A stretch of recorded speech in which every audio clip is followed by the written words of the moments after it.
noticias, una buena y una mala. Antes que nada, Shabbat Shalom, ¿verdad? Vamos a empezar.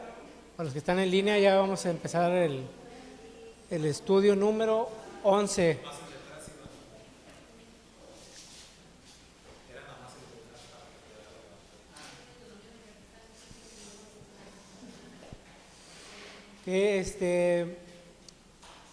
La mala noticia es que hay examen, la buena es que hasta la otra semana, ¿ok? Se lo van a llevar, estúdienlo, contéstenlo y la otra semana lo vamos a resolver y vamos a ver dudas y todo eso, ¿ok? Disculpen, no podía desaprovechar la oportunidad de asustarlos. Ya tengo su atención, ¿verdad?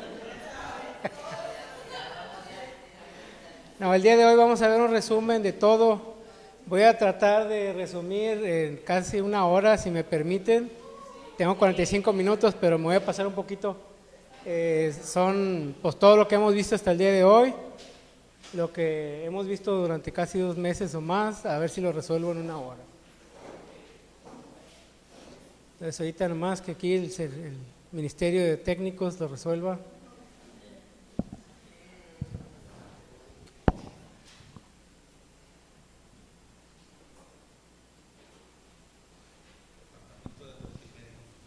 Ah, sí, Multimedia S.A.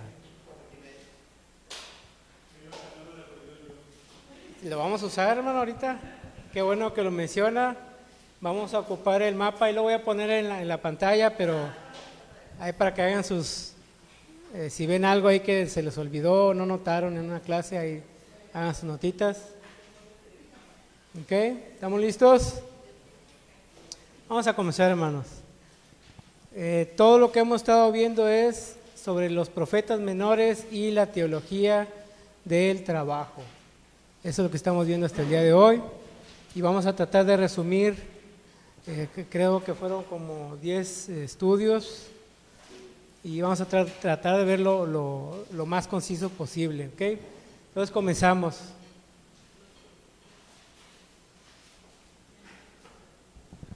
Si traen su mapa pueden sacarlo ahorita, es buen momento, vamos a empezar por ahí. Vamos a tener una perspectiva de la línea de tiempo, eso ya lo vimos, ya lo expliqué en la primera clase, pero para recordar un poquito, dentro de la línea de tiempo que vimos puntos importantes que fueron el exilio de Asiria, el exilio de Babilonia, y la caída de Babilonia por los persas para la reconstrucción del segundo templo. Entonces esos 3 periodos se marcan muy ahí distintivamente, y cómo cada profeta fue haciendo su ministerio durante ese periodo. Entonces durante los estudios estuvimos viendo primero en qué época estuvieron cada profeta dando el mensaje. Eso nos va a colocar en un contexto. No voy a explicar la gráfica ni el mapa, véanlo, y vamos a seguir con esto, nomás para que tengan la idea de los años y recuerden un poquito sobre el mapa. Hay cosas que no vienen en el mapa, que yo estuve diciendo durante las clases, espero que hayan puesto atención, ¿verdad? Hay puntos muy importantes que no vienen en ese mapa, entonces para que lo tomen en cuenta. ¿Y sigue? Primero vamos a ver lo que es el trasfondo histórico, vamos a recordar un poquito de cuál es el trasfondo histórico de los 12, y vimos que se dividió en 3 grupos. El primer grupo consta de Abdías, Joel, Oseas, Amós y Miqueas, y Jonás lo dejamos para un apartado. Aunque está dentro del mismo contexto histórico, realmente Jonás no lo podemos meter en este grupo, ya que Jonás no le predica a Israel. Solamente hay una profecía de Jonás, ¿se acuerdan? ¿Se acuerdan a quién le predicó Jonás? Nomás una hay. No, hay otra, a Israel. Solamente tuvo 2 profecías, la de Nínive, que es la común, que es el libro de Jonás, y hay otra que lo conocemos, ¿se acuerdan? Le predicó un rey nada más, y nomás le dio una profecía así. ¿Se acuerdan o no se acuerdan? Si no, para decirles. ¿Quién dijo yo? ¿Un punto para el examen? ¿No? Fue a Jeroboam II. ¿Se acuerdan? que vimos de dónde aparece Jonás y vimos una referencia al libro, creo que de Reyes, sí, Reyes, y ahí lo situamos más o menos en un año, no recuerdo el año con exactitud, pero es Jeroboam II, pues viene siendo como el tataranieto de Jeroboam I, más o menos. Y le profetizó que este rey iba a tomar una ciudad y que iba a hacer algo con ella, ¿no? Y se cumplió. Hay una nota ahí en el libro de Reyes, y esa es la única referencia que tenemos sobre Jonás, aparte de su libro, que es cuando le predica a Nínive. Los demás, pues, están predicando Abdías, Joel, Oseas, Amós y Miqueas, predican antes del exilio de Asiria. Si lo ven en el mapa, ahí pueden ver que está como un rayito, ¿verdad? Una notita ahí en el mapa. Hay un rayo rojo, 722, ok, ahí está. Y vemos que todos se encuentran atrasito de ese rayito, ¿no? Abdías, Joel, Jonás, pues ya vemos que no le predica a Israel. Amós, Oseas y Miqueas. Y ahí en los cuadritos azules vemos que son los profetas mayores. Están de referencia nomás para que vean con quienes fueron contemporáneos. ¿Okay? Entonces, el periodo de estos profetas fue del 690 hasta el 841 aproximadamente, y ahí van a ver los años más o menos. Es el primer grupo antes del exilio de Asiria. Está fácil, ¿verdad? Segundo grupo que vimos es Nahum, Habacuc y Sofonías. Nahum, Habacuc y Sofonías transcurren después del exilio de Asiria, antes del exilio de Babilonia. Entonces, para que tengan una idea de su mensaje, en qué va enfocado, ¿verdad? Si ya yo leo estos tres profetas, ya veo, ok, pasó esto, y en la mente de las personas que están escuchando el mensaje, pues están oyendo esto, esto y esto, y ven que pues simplemente no se arrepiente Israel, ¿verdad? A pesar de todas las atrocidades que hizo Asiria con sus hermanos del norte. El tercer grupo lo vamos a poner para Ageo, Zacarías y Malaquías, que ellos son después del exilio de Babilonia. Esto tiene que ver con la reconstrucción del segundo templo y ocurre dentro de los años 520 a 433. Eso ya viene en los demás estudios que pusimos, que creo que todos los subimos, pero más o menos para que tengan una idea, un resumen básico. Entonces, tres grupos: uno fue antes del exilio de Asiria, otro después del exilio de Asiria, antes de Babilonia, y el siguiente después del exilio de Babilonia.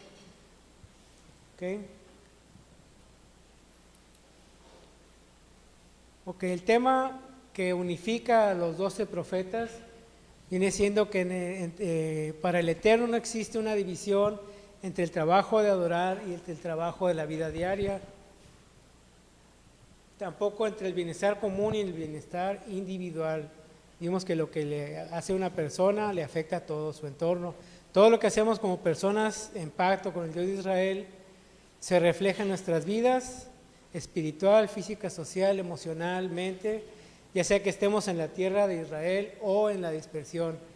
En este primer estudio vimos también que no podemos tener la excusa de que estamos dispersos y que por eso tenemos que ser más permisivos con nosotros mismos, ¿verdad? Que tenemos permiso para hacer cosas que no haríamos en la tierra de Israel. Este fue un mensaje muy claro, que a pesar de que estemos en la dispersión, eso no quiere decir que no podemos tener una mentalidad israelita. ¿Okay?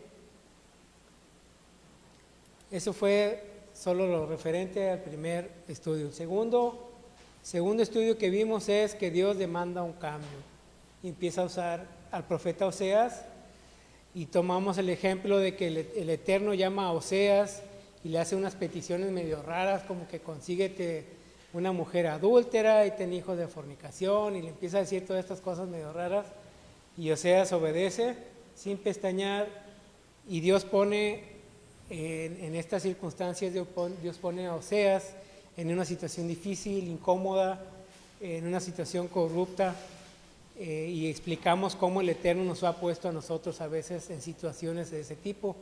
A veces estamos rodeados de familiares, vecinos, hermanos, amigos, compañeros, donde la situación puede ser difícil. Podemos tener enemigos naturales que ni sabemos que son nuestros enemigos, pero aún así el Eterno dice, tú puedes hacer algo al respecto, puedes puedes contagiar el entorno, puedes hacer que las demás personas pueden ser guiadas por la forma en que uno actúa. Entonces ahí también vimos que es ese tema, ¿no? Si era posible que Dios nos pusiera así, pues sí, vimos que realmente el Eterno nos pone en situaciones incómodas porque quiere sacar lo mejor de nosotros o simplemente nos quiere madurar en unos aspectos, porque he visto alrededor del tiempo y de la historia que a veces el Eterno nos pone situaciones difíciles y de repente nos saca, como si nada. No sé si a alguien le ha pasado eso, que está en algo muy duro y de repente ya no, te saca y ya todo parece como si nada había pasado, una mala película, ¿no? Un mal fin, vimos algo ahí. Y en ocasiones no, son 20 años como vimos en la parashá de hoy, que la mujer le pide a su esposo Isaac que ora, quiero tener un hijo, y pasan 20 años. Ahora lo leemos y pues ahí de un renglón a otro no se ven los 20 años, ¿no? Cuando estamos leyendo, pero ya físicamente a veces uno dice, oye, pues tengo más de 10 años con esta enfermedad, tengo esto, y el Eterno nos llama pues a seguir intentándolo, ¿no? Y a veces esa situación difícil pues la hace para nuestra bendición, para nuestra mejora continua. También vimos en la perspectiva de cada uno cómo puedo afectar a mi entorno, y hicimos la pregunta de ¿qué ves a tu alrededor? ¿Qué es lo que te está pasando? ¿Cuáles son tus retos? ¿Cuáles eran las cosas que nos ponían poner de mal humor, tal vez amargados? ¿Por qué el Eterno me puso aquí? ¿Por qué me puso en este problema? Y nos llegamos a una conclusión de que mira a tu alrededor y te hazte las preguntas, bueno, ¿qué estoy haciendo aquí y por qué me está pasando? Eso vimos en el segundo estudio. Prosigamos. Tercero, el trabajo y la adoración. Ok. Me gustó mucho. El trabajo y la adoración, vemos las personas que estamos en esto tenemos la responsabilidad de asegurarnos que todos tengamos una forma honrada, honesta de ganarnos la vida. Y vimos en este caso al profeta Amós, y vimos la crítica que Amós hace al pueblo de Israel, que se estaban peleando que acabara el Shabbat, desesperados para ver cómo podían hacer corromper la semilla, cómo vender más caro, cómo brincarse muchos mandamientos que el Eterno había dado para la existencia y subsistencia de gente con menos recursos. Y vimos también que se enfocaba más que nada en la ley de la espiga. ¿Se acuerdan de ese tema de la ley de la espiga? Sí, ahí creo que hasta la hermana Feli ahí aportó algo con respecto al café, ¿verdad, hermana? Que había una costumbre de dejar que la gente recogiera el café ahí ¿en dónde era? En Oaxaca. Puebla, ok, en Puebla. Está bien. Y vimos eso de cómo hasta nuestros días todavía se acostumbra ese tipo de acciones, ¿no? Que son muy buenas acciones basadas en la Biblia.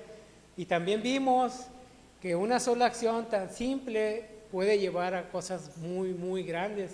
O sea, no sabemos nosotros el efecto que tiene cada mandamiento, por más pequeño que sea, por más pequeñito que sea. Yo no puedo darme el lujo de menospreciar uno que este es pequeño, este es grande. Para el Eterno no es así.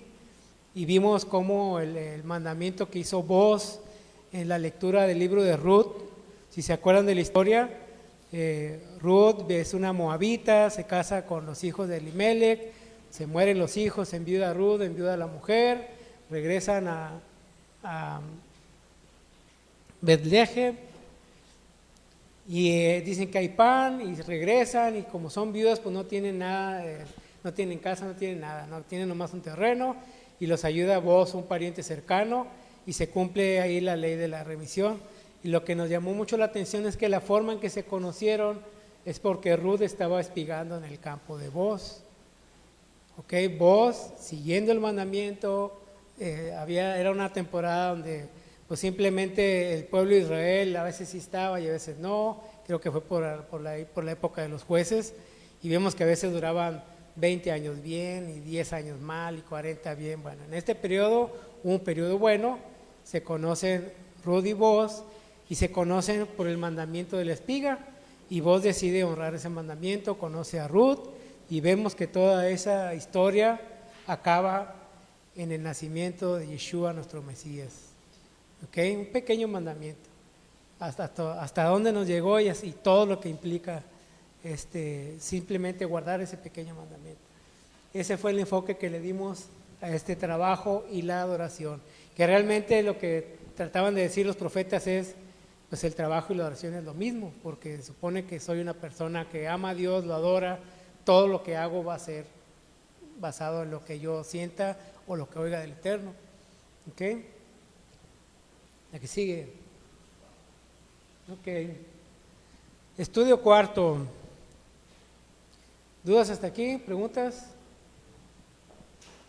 Que si no me la sé, aquí el pastor la va a responder. Sí, todo esto se va. Sí, pues ya subimos los demás. Entonces, pero este fue un resumen, sí, ahí se lo pasé ya para que lo subieran al grupo. También subí el examen por si quieren tenerlo en digital o alguien que esté en línea lo quiera obtener también. ¿No dudas, preguntas? Llevamos 3. No, ok. Cuarto, la fe y el trabajo durante el exilio. Ok, estuvo también muy interesante. Vimos que profetizan durante el exilio a Babilonia, estos profetas Nahum, Habacuc y Sofonías, y hablan sobre la fidelidad del pueblo mientras estamos en el exilio. Y vimos también que en la profecía de Habacuc, que le preguntan, oye, pues nosotros nos estamos portando muy bien, el Eterno no está haciendo nada, ¿por qué nos siguen llevando cautivos? ¿Y cuál fue la respuesta que le dio el Eterno a Habacuc? El justo por la fe vivirá. Entonces, y esto lo explica Pablo más adelante, que tiene que ver con que tú sigues siendo fiel, sigues siendo justo, no importa lo que pase, tú sigues en el camino. Y Habacuc responde, sobre mi guarda estaré y voy a estar como atalaya, y responde todo esto, que a pesar de que el pueblo estaba siendo atacado, empezaban los exilios, Habacuc hace una declaración pública y dice, yo me voy a quedar aquí en mi puesto y voy a seguir.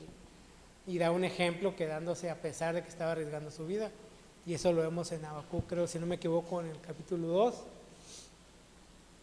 Y vimos también la cuestión de que ¿para qué trabajo? Que fueron las mismas preguntas. Estoy en el exilio, tal vez me están presionando no sé, alguien de afuera sobre mi trabajo. Ya ven las noticias que hay ahorita, que hay mucho control en ciertos negocios.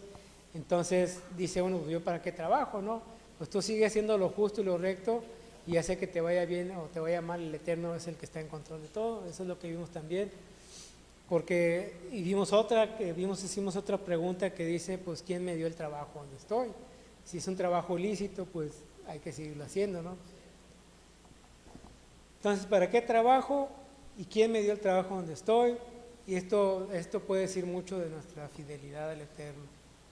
Y vimos como conclusión de ese estudio, y creo que hicimos hasta una oración de que teníamos que tener el corazón de amar lo que el Eterno ama y aborrecer lo que el Eterno aborrece. Y si nos vamos por ese camino, pues no hay pierde, ¿verdad? Eso es lo que vimos en el estudio cuarto. Si tienen más dudas, pues vean el estudio, y si no, pues ahorita pregúntenme o callen para siempre. ¿Dudas? No, eso lo van a oír acá, ¿no? Si hay alguien que se oponga a esto. No va a haber nadie.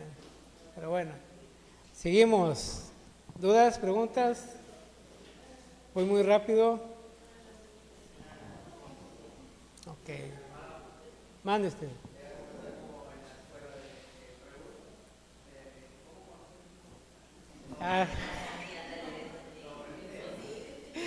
Sí, también yo lo encauzo para allá. Yo lo encauzo, no se preocupe, tengo mucho callo de experiencia. Yo me acuerdo cuando le voy a revelar algo aquí a mi hijo que nunca le dije. Pero a veces nos poníamos a estudiar y le decía a mi hijo, tú escoge el tema que quieras. Pues quiero ver Y yo agarraba lo que yo quería enseñar, ¿no? Empezaba ahí, pero pues le daba vuelta a todo. Y ya le daba un sentido de control a mi hijo que estaba a gusto, ¿no? Ya te lo revelé, era cuando era niño, ahorita ya no cae en eso, ¿verdad? Sí, no, ya no, pero bueno. Entonces, sí, háganme la pregunta que quieran, yo la voy a encauzar. El Eterno me da y lo doy vueltas ahí. Vamos a seguir hablando de manzanas, aunque pregunten sobre otra cosa. Ok, estudio 5, la fidelidad en medio del trabajo duro. Ok, aquí en este tema vimos lo que el mensaje de Ageo, Zacarías y Malaquías decide. Vimos que la cuestión de ser fiel era una decisión y vimos que el Eterno había decidido ser fiel. No sé si se acuerdan de ese tema, que a pesar que el Eterno es omnipotente, omnipresente, sabe todo lo que va a pasar desde el principio, aún así el Eterno decide si nos va a bendecir y nos bendice, a pesar de lo que sabe que vamos a hacer, que ni nosotros sabemos, ¿no? Pero a pesar de lo que sabe que nosotros vamos a hacer y vamos a tomar decisiones en el futuro, Él decide bendecirnos. Entonces, al igual, uno de los temas de este estudio fue de que nosotros también tenemos la decisión de decidir, válgame la redundancia, si voy a ser fiel o no. Entonces, yo decido si soy fiel o no soy fiel. Y tomo de ejemplo el Eterno. También vimos que se reconstruye el segundo templo. Y vimos que hasta cuando empezó a reconstruirse la ciudad de Jerusalén, viene Zorobabel y vienen otros seguidores por orden del rey Ciro en esa época, y empieza a hacer la orden del rey: regresen todos a Jerusalén, vamos a reconstruir la ciudad, los muros, etcétera. Hasta que no se empieza a reconstruir el templo es cuando empiezan los conflictos y la guerra, ahora sí. Entonces ahí vimos que hay una guerra espiritual llevándose a cabo, porque no es hasta que se está reconstruyendo el templo donde empieza a haber una oposición. Primero sí, todos vamos, ahí te va la madera de no sé dónde, el hierro de no sé cuánto, estas piedras, y todos cooperando alrededor, pero hasta que no vienen y empiezan a reconstruir el templo, empieza a haber una oposición, empiezan a decir: oye, pues mira, si construyen ese templo, le decían al rey, ¿no? Si construyen este segundo templo, se te van a rebelar y van a hacer te van a querer destruir y van a querer ser independientes, y empiezan a lavarle la cabeza al rey y se detiene, y hay una oposición ahí. En esto salen Ageo y Zacarías y empiezan a dar una palabra al pueblo y les empiezan a decir: es momento ahorita de construir sus casas y dejar la casa del Eterno en paz. ¿Y se acuerdan de eso? ¿No se acuerdan? ¿Ya no se acuerdan, verdad? Bueno, lo voy a recordar, como sea. Entonces viene una profecía porque ellos se asustan, se espantan, empiezan a atacarlos, empiezan a amenazarlos verbalmente, empiezan a amedrentarlos, se asustan y empiezan a pedir guía, y se levantan Ageo y Zacarías casi en el mismo tiempo. Me acuerdo mucho de esta porque esto sucedió en Sucot, y en Sucot se les da esta palabra a Zorobabel, ¿sí se acuerdan? Y era, creo que en el final de la fiesta, ¿no? En el último día de la fiesta se le da esta palabra. Que ahí sacamos la cuenta. Este está en el libro de, creo que Zacarías y Ageo. No recuerdo bien la escritura, pero creo que ahí puse una, sí, Ageo 1:1. Zacarías, bueno, si tienen dudas de la fecha, ahí vean Zacarías y Ageo. Ok, entonces profetizan de manera simultánea en los judíos y les dicen: será tiempo ahorita de estar construyendo tu casa y dejar la casa del Eterno sola. Y vimos la importancia de tener las prioridades bien definidas en nuestras vidas. A veces podemos decir mucho a la reconstrucción de nuestra propia vida espiritual y todo lo demás lo iniciamos muy fácilmente. Y también vimos en las cuestiones del lugar donde nos congregamos y comparando con la casa. Y vimos que a pesar de que este no es el templo del rey Salomón ni nada por el estilo, es un lugar de adoración en el cual hay compromisos, y vimos que había que hacer prioridades. Eso lo vimos en este estudio. También vimos algo bien importante. En Ageo 14 dice: y Yahweh despertó el espíritu de Zorobabel y el espíritu de todos los que le ayudaban, y la gente del gobierno y los israelitas, y vimos y sacamos la conclusión que aunque dice ahí: y Yahweh despertó el espíritu de Zorobabel, realmente él siguió de seguir despierto, ¿verdad? Porque a lo mejor a nosotros nos da una sacudida ahorita, pero yo decido seguir despierto. Y vimos que esa cuestión también era una decisión. Era una decisión si yo permito que el Eterno me despierte o no, que me active otra vez o no, que vuelva a iniciar y vuelva a lo que dice la Escritura, mi primer amor, vuelva a reactivarme. Y eso es lo que pasa aquí con Zorobabel y con todos los gobernantes y los israelitas, porque también vimos que muchos de los que estaban en esa época realmente no despertaron, simplemente dejaron seguir haciendo lo suyo, no les importó, se hicieron a un lado, pero muchos de los que estaban involucrados dijeron, ¿sabes qué? Yo sí le voy a entrar, vamos a echarle ganas, y fueron muchos los que participaron en esto. Entonces el Eterno despierta el espíritu de Zorobabel y de los gobernantes. Entonces vimos que el Eterno siempre estará con nosotros, aun cuando, siempre y cuando estemos haciendo su voluntad. Entonces ahí no hay dudas de nada. Si yo estoy haciendo la voluntad del Eterno, no hay dudas de que si lo estoy haciendo bien, lo estoy haciendo mal. Dentro de todo, al final vamos a ver que los 12 profetas tienen muchas cosas en común y su mensaje está muy correlacionado. ¿Ok? Entonces al final nos dimos cuenta que era una decisión la que hay que tomar. La primera decisión era ser fiel, que vimos al inicio. La segunda decisión es permitir estar despierto, que si el Eterno viene y me da un empujón y me levanta, yo tengo que decidir estar despierto, que el Eterno no puede estar así, órale, y detrás de nosotros, levántate, ¿verdad? Muy diferente cuando uno no tiene fuerzas, cuando está pasando por una situación difícil, ahí sí el Eterno no nos deja caer solos, ¿no? Pero cuando Él ve que tenemos el potencial y nosotros no queremos, esa es otra cosa. Eso lo vimos en el estudio 5. Vamos al que sigue. Y antes de pasar, ¿dudas? ¿Preguntas? ¿Están recordando todo o andan con la mente nublada? ¿Y eso cuándo lo dijo, no?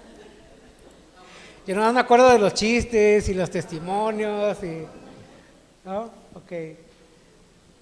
Como sea, ahorita vamos un poquito rápido por la falta de tiempo, pero más adelante pónganse, échense un ojo. Si no quieren ver todos los 2 estudios, vean y lean así rapidito. Les recomiendo que lean las partes de las Escrituras, sobre todo estas de Ageo, Zorobabel. Estas son muy, muy importantes para estos mensajes. Ok, vamos con el sexto. Y vimos el impacto que tiene el trabajo y la adoración en el medio ambiente. Y vimos en este estudio que todo lo que hacemos, otra vez volvemos al mismo tema, todo lo que hacemos va a tener un impacto en todo lo que nos rodea, y en este caso se vino un impacto al medio ambiente, ¿no? Y vimos la profecía de Ezequiel, que menciona en Ezequiel 11:16, que a pesar que estemos en la dispersión, dice que Él sería como un pequeño santuario allá donde Él nos disperse. ¿Sí se acuerdan de eso? O sea, está hablando Ezequiel en el momento de la dispersión y dice, aún allá donde los mande, donde estén bien lejos, donde se sientan solos, que no hay nadie, no hay comunidades, no hay donde congregarse, no hay internet, bueno, ahí voy a hacer un pequeño santuario. Y realmente se estaba refiriendo a nosotros, ¿verdad? A nuestro cuerpo y lo que nos rodea. Entonces está hablando del santuario del Espíritu Santo que somos nosotros. ¿Ok? ¿Qué más vimos? Dice, teniendo en cuenta la importancia del trabajo y las prácticas laborales para el bienestar del medio ambiente, los creyentes podremos tener un impacto profundamente beneficioso para el planeta, todo lo que habita, si trabajamos de acuerdo con la visión de los 12 profetas.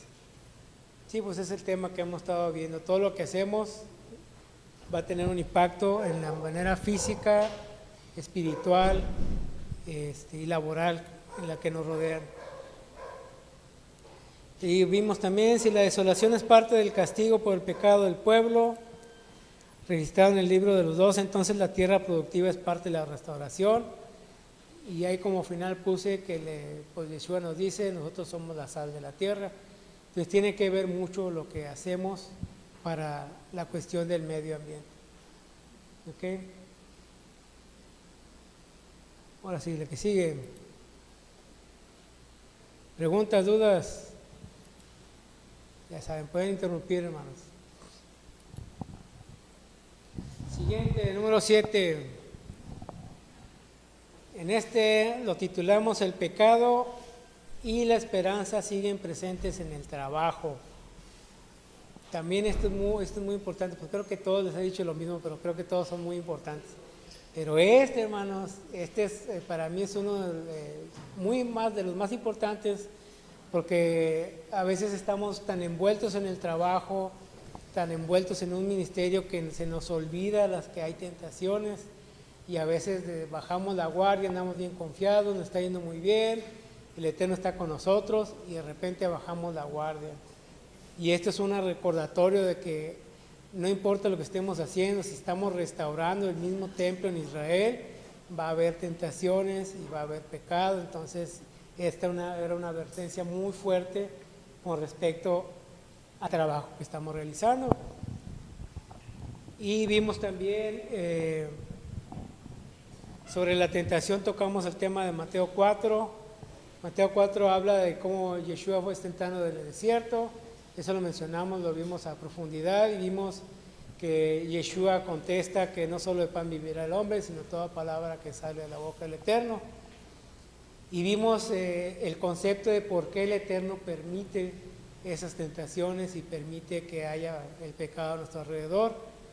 Y llegamos a las conclusiones en esta parte de Mateo, que el Eterno tiene que hacer pasar esto, tiene que hacernos pasar hambre, dice en el Deuteronomio 8. Dice, porque les hice tener hambre en el desierto para ver si habían de guardar mis mandamientos o no. Entonces uno dice, pues ¿cuál es la lógica? No, pues nomás dame de comer y verás cómo no te niego. Y pues no es cierto, el Eterno nos conoce. Cuando están todas las cosas bien, es cuando uno se puede perder más. Por eso a veces es necesario para nuestra comunión con el Eterno que tengamos ciertos conflictos que nos ayuden a recordar de dónde hemos caído, de dónde venimos, y basta como prueba todo lo que pasó con los profetas en la época de Amós, antes de lo que fue el cautiverio de Asiria y de Babilonia.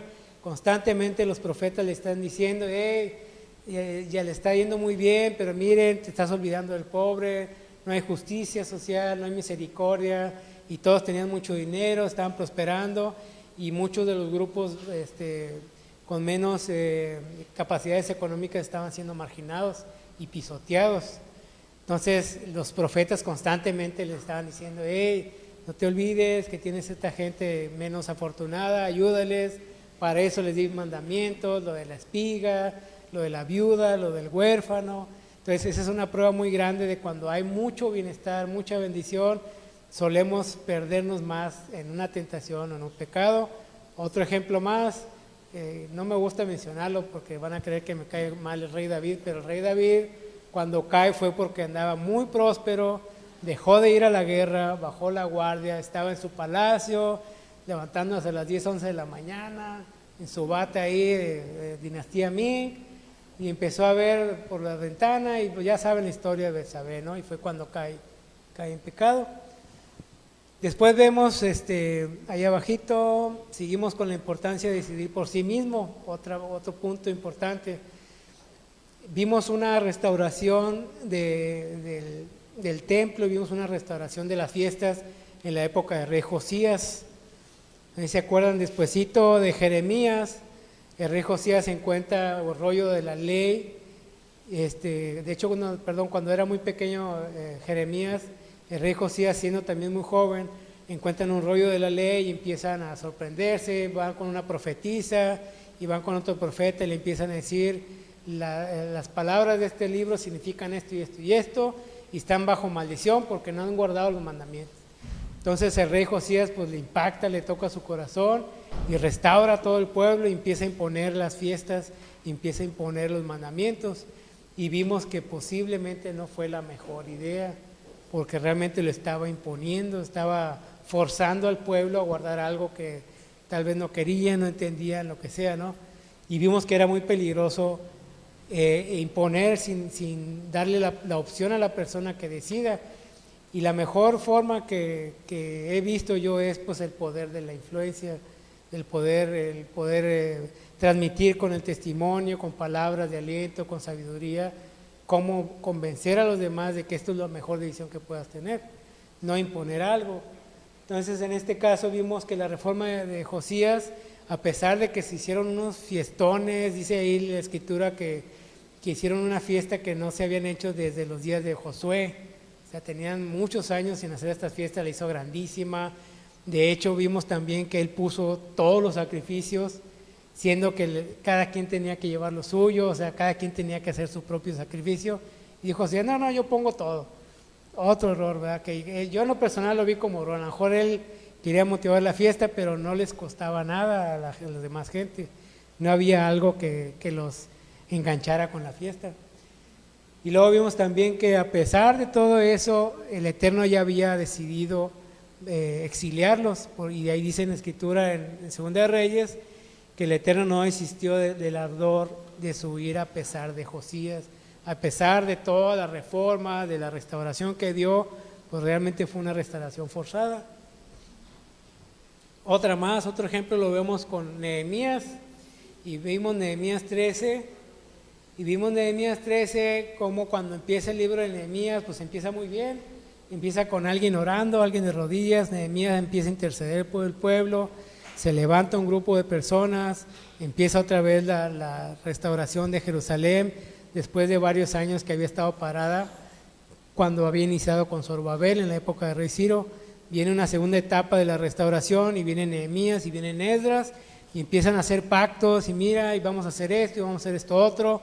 Se va Nehemías, y otra vez empieza el desorden. A los sacerdotes del templo ya no se les están dando las porciones.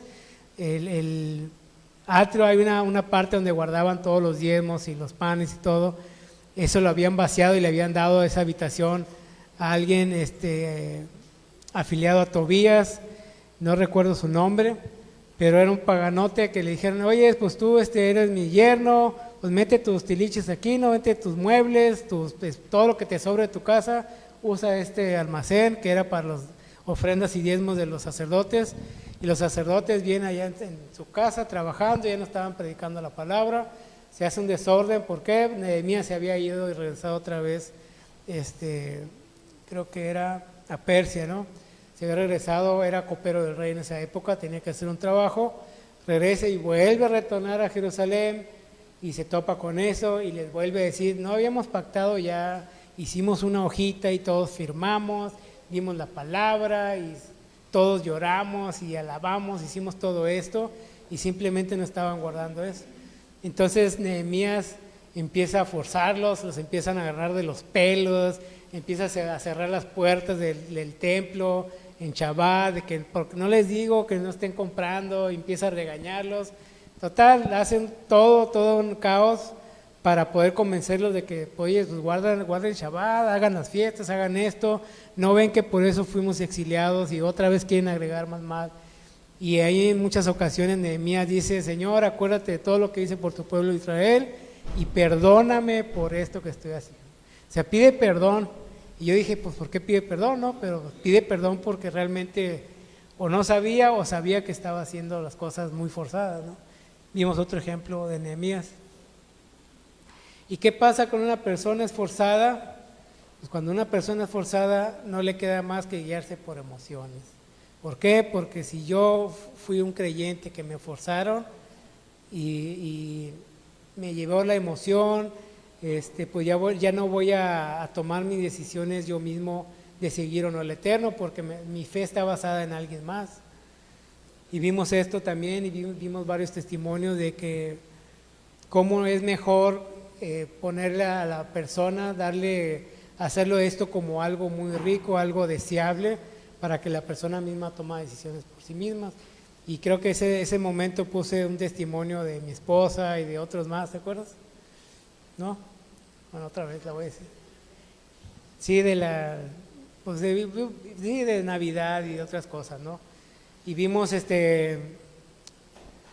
con respecto a ser guiado por emociones, pues dijimos que si una persona tiene su fe basada en otra persona más, si esas personas se enojan, pues ya voy a dejar de seguir el Eterno, porque ya me enojé con mi esposo, con mi papá, con mi hijo, lo que sea, ¿no? Ya mi fe no está basada en mi relación con el Eterno, sino mi relación a través de la persona que me llevó. Entonces, en este caso, pues Nehemías estaba sosteniendo todo lo que estaba pasando en Israel. Josías también, pues soy rey, tengo poder, yo voy a sostener toda esta adoración. Pues no se puede, tengo que llevar al pueblo por sí mismos a adorar al rey. ¿Ok? ¿Dudas? ¿Testimonios? ¿Vamos bien o no? ¿Se están acordando otra vez, sí? Ok. Ok. Está reafirmando. Le perdió reacciones como, sí, sí me acuerdo, ¿no? Ok. El que sigue, este fue el más largo de todos, fue. Este sí, este fue el que eran dos. Era el mismo título, era estudio número 8 y estudio 9, y hablábamos de Jonás y la bendición de Dios para todas las naciones.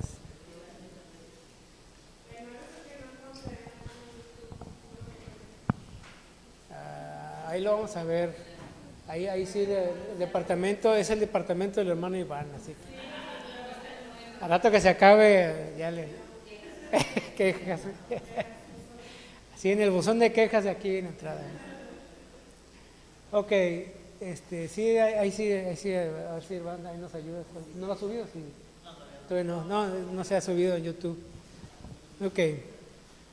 Entonces, 8-9, Jonás y la bendición de Dios para todas las naciones. Vimos la época en que más o menos se desarrolló Jonás, y vimos también que Jonás, conocemos la historia, Jonás recibe un llamado y lo rechaza, y vimos que hubo muchas consecuencias con respecto a eso, y vimos que a pesar del rechazo de lo que hizo Jonás, vimos que el Eterno como sea siguió bendiciendo, y el Eterno como sea realizó lo que pensaba hacer con Jonás, ya sea que él quisiera o no quisiera hacerlo.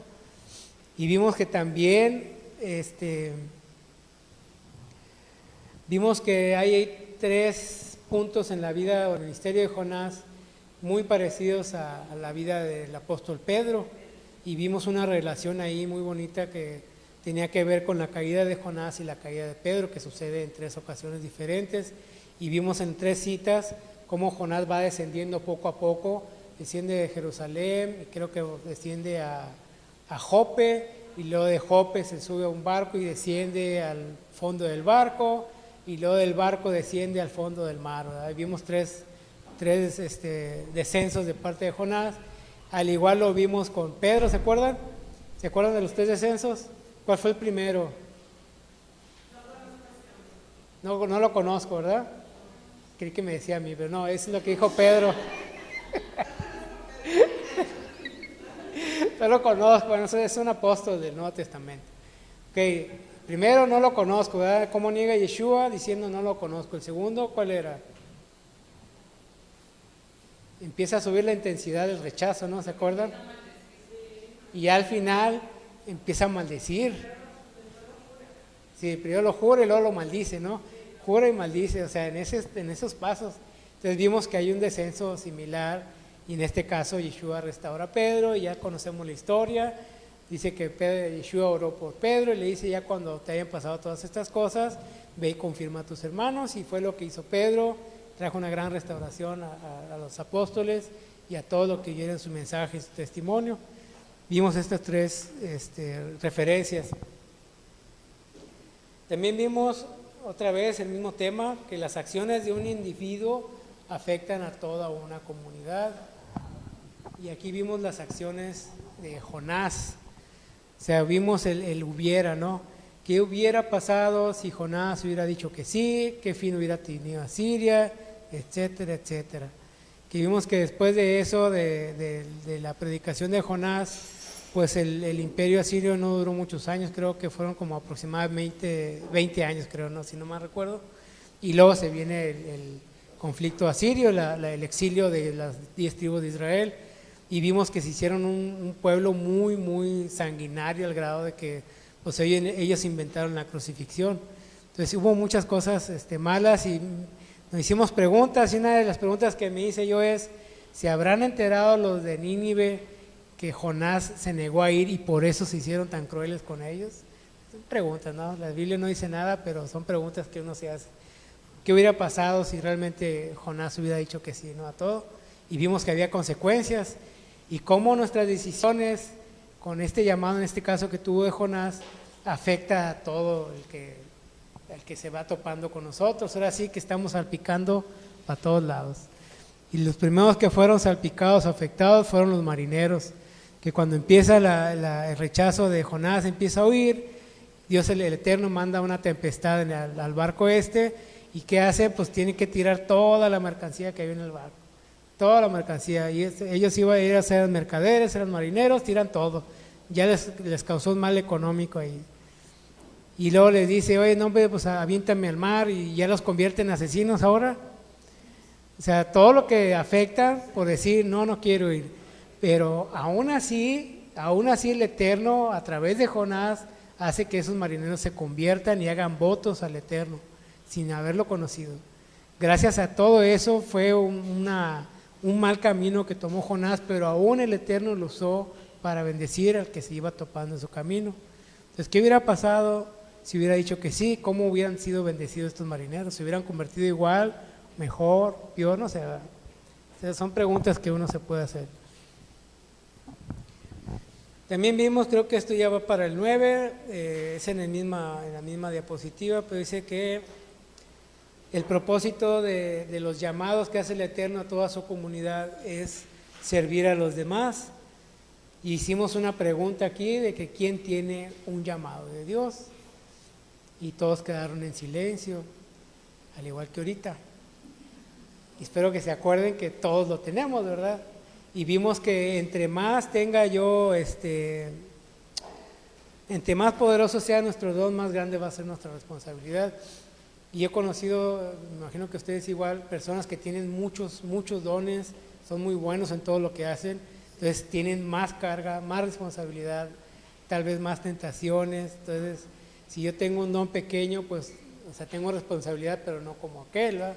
Y los dones que se nos han dado son para servir. Entonces, la mejor forma de usarlos es pues hacerlo para la que el Eterno nos lo dio, ¿no? Para servir a los demás. Esos fueron los propósitos de los dones. Eso lo vimos también con respecto a Jonás y la bendición de Dios.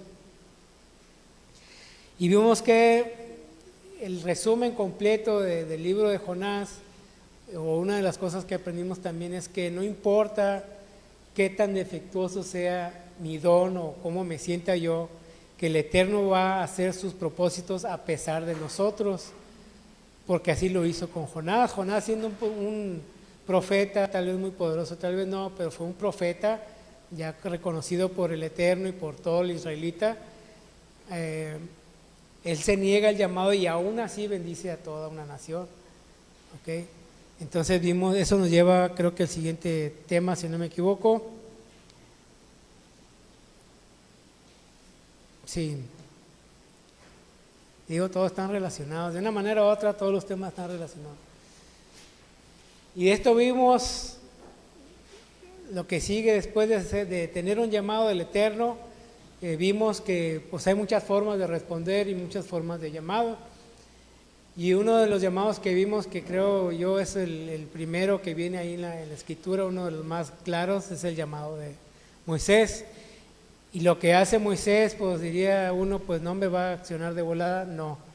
Lo que hace Moisés, tiene un llamado, ve lo de la zarza, hay una gran manifestación del poder de Dios que llama la atención de Moisés, se acerca, le dan instrucciones y él dice, pues no, y pues yo quién soy, y si me preguntan cuál es tu nombre, pues no voy a saber, y empieza a poner sus excusas, ¿no? ¿Se acuerdan?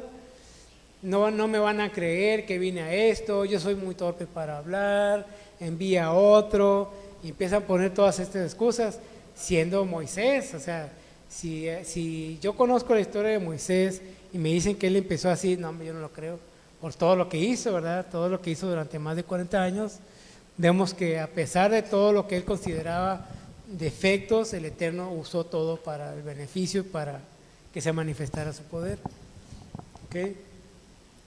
Luego vimos otro más. En este caso, ya se borró ahí. En este caso, Moisés contesta, pero a regañadientes. Él no quería, al final dice, ya aclara, ¿sabes qué? Manda otro, el Eterno se enoja con él, y ¿sabes qué? No. Y para cada excusa que ponía, él le daba una solución, para cada excusita, ¿no? Y de aquí nos llevamos al llamado de rey Saúl. El rey Saúl es llamado porque nace también de un clamor del pueblo que quiere rey, tal vez un buen o mal llamado, porque realmente lo que hacen es que ya no quieren depender del Eterno y quieren un rey como todas las naciones, y el Eterno manda al profeta Samuel a buscarles un rey. ¿Y qué vimos del rey Saúl? Que era el más guapo, el más grande, el más todo, ¿no? Y el más tímido. ¿Y cuál fue el defecto del rey Saúl? Pues que sí respondió al llamado, pero él decidió hacerlo a su manera. O sea, no, oye, el Eterno te dice esto, no, yo lo voy a hacer así. Oye, que Amalek, no, ¿para qué los matas? Haz esto. Oye, que Samuel es el que hace los sacrificios, no, yo lo voy a hacer porque ya nos urge. Entonces empezó a hacer cositas así y Saúl es desechado. Entonces aquí es un ejemplo de cómo no atender a un llamado. A veces van a ser instrucciones muy facilitas que uno dice, no, mejor lo hacemos así, porque eso mejor lo hago así. Si el Eterno ya te dijo una manera, hazlo, aunque sea lo más sencillo que se vea, ¿no? Después de eso vimos estos llamados, por ejemplo, el de Moisés y el de rey Saúl, fueron llamados como casi inmediatos, directos, y a ambos vimos que el Eterno les da instrucciones precisas y consecutivas. A Moisés le dice, vas a ir a Egipto, vas a ir con el pueblo, con los líderes, y luego vas a hacer esto, y luego vas a ir con Faraón, y le vas a decir esto, esto y esto. Él te va a decir que no, y no te va a dejar ir, y empieza a hacerle todas las instrucciones, se las da a Moisés, y Moisés las sigue al pie de la letra. Lo mismo hace con el rey Saúl, pero Saúl no la sigue al pie de la letra, solamente al principio. Ok, vamos a hacer esto, sí, vamos a hacer esto otro, ok. Y ya después Saúl empieza a tomar una iniciativa que no le correspondía y empieza a cometer estos errores. Y vimos también que a veces el Eterno nos va a dar instrucciones paso a paso consecutivas y a veces no. En este caso, algo muy contrario pasa con el rey David. El rey David surge de la caída del rey Saúl y surge de un proceso de llamado, un proceso de transformación. El rey David recibe su llamado muy joven, es ungido como rey por parte del profeta Samuel, pero no ejerce su llamado hasta mucho después. Y vemos cómo el rey David poco a poco se va metiendo a lo que iba a ser su ministerio. Él estaba llamado a ser rey, pero era muy joven, no tenía experiencia, no tenía nada, y empieza a ser llamado. ¿Y se acuerdan cómo fue llamado la primera vez? Es ungido, y luego ¿qué pasó? ¿Alguien se acuerda? Hubo un proceso para que él fuera accediendo. Él iba a ser rey, iba a ser un gran guerrero, pero tenía que pasar un proceso, ¿se acuerdan? Sí. Primero fue lo que has estado subiendo, brother. ¿Ah? El arpa, los salmos, le cantaba a Saúl para ahuyentar un espíritu maligno que era puesto, ¿verdad? Y luego viene lo de la guerra, y luego se casa con la hija, ¿verdad? Y empieza un proceso, ¿no? Empieza a conocer qué es lo que debe hacer un rey. Si yo fuera David, yo estuviera viendo, ok, esto es el rey, esto es tener dinero.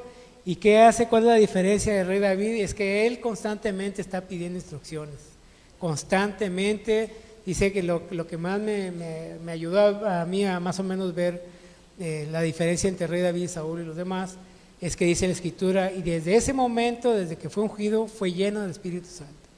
Desde ese momento, ¿no? Fue lleno. Ok. Y ya de cuenta que toda su vida, todo lo demás que hizo, fue basado en esa llenura del Espíritu. Y a diferencia de rey Saúl y Moisés, en Moisés no puedo aclararlo muy bien, que no me acuerdo, pero en la diferencia de rey Saúl, él siempre está consultando al Eterno. Señor, fíjate que voy a hacer esto, ¿cómo ves? Oye, voy a atacar a estos, los ataco. Sí, y Dios le empieza a dar hasta estrategias de guerra, y le empieza a decir, mira, ahorita te vas a quedar en silencio, cuando veas que se muevan unos árboles, tú entras y atacas por la derecha, ¿no? Y luego te subes, y yo voy a enviar este viento y no te van a ver, y empieza a darle instrucciones de guerra, y David constantemente empieza a tener esta relación con el Eterno, a diferencia de Saúl, que dice, yo lo voy a hacer a mi manera, y David dijo, ¿sabes qué? Yo no. Yo dependo totalmente de mi Dios, y fue tentado, Válgame si fue tentado David al grado que una vez, si yo hubiera sido David, yo creo que yo hubiera hecho lo contrario. David está en una cueva, está siendo perseguido por Saúl, y Saúl se duerme, y llega uno de los guerreros de David y le dice, mira qué nos puso Dios en la mano, y David estaba en esa cueva, y el rey David en otro lado no lo habían visto. Entonces David pudo haberse levantado y guárdame este fierro, ¿no? Y no lo hizo, dice, ¿quién soy yo para levantar la mano contra el ungido del Eterno? Y le contestó eso también las personas. Ahí yo veo una tentación muy grande. ¿Sabes qué? Aquí lo mato, se acaba mi persecución y ya puedo ser rey. Pero dijo, no, yo no voy a hacer nada, yo no voy a levantar mi mano contra el ungido de Yahweh. ¿Ok? Y da un gran ejemplo, sobre todo a los que lo rodeaban. O sea, a los que lo rodeaban, ¿no? Fue un ejemplazo de la fidelidad de David. Entonces también vimos ahí al finalizar esto que Dios nos ha escogido a cada uno de nosotros estratégicamente, nos ha dado dones, nos ha dado un propósito particular, nos ha preparado todo lo que nos ha acontecido, aún nuestras malas decisiones, el Eterno nos ha usado para nuestro bien. Muchos de nosotros, Él sabe que vamos a caer, sabe que vamos a regresar y que nos vamos a levantar otra vez. Y vimos que al final de cuentas, pues todos tenemos un llamado y todos decidimos si vamos a ser despiertos, si vamos a ser fieles, si vamos a consultar al Eterno. Ya hemos visto a través de toda esta secuencia de estudios sobre los 12 profetas y vimos que simplemente la unidad es, o el tema común, aparte de lo que era que no hay diferencia entre el trabajo y la adoración, es que todos tenemos un llamado y tenemos características y tenemos ciertos dones y que hay que saber usarlos y saber cómo responder al llamado. ¿Ok?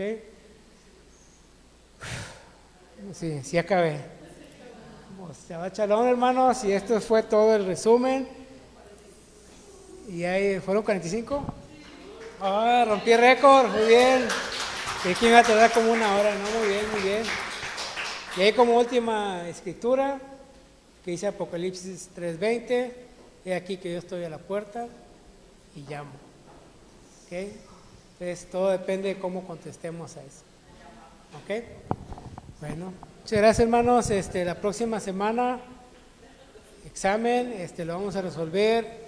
Vamos a platicar aquí si hay dudas o algún comentario o algo. Estamos abiertos a opiniones, comentarios, omisiones que hicimos. ¿Ok? ¿Está bien? Bueno, chao, chao, hermanos.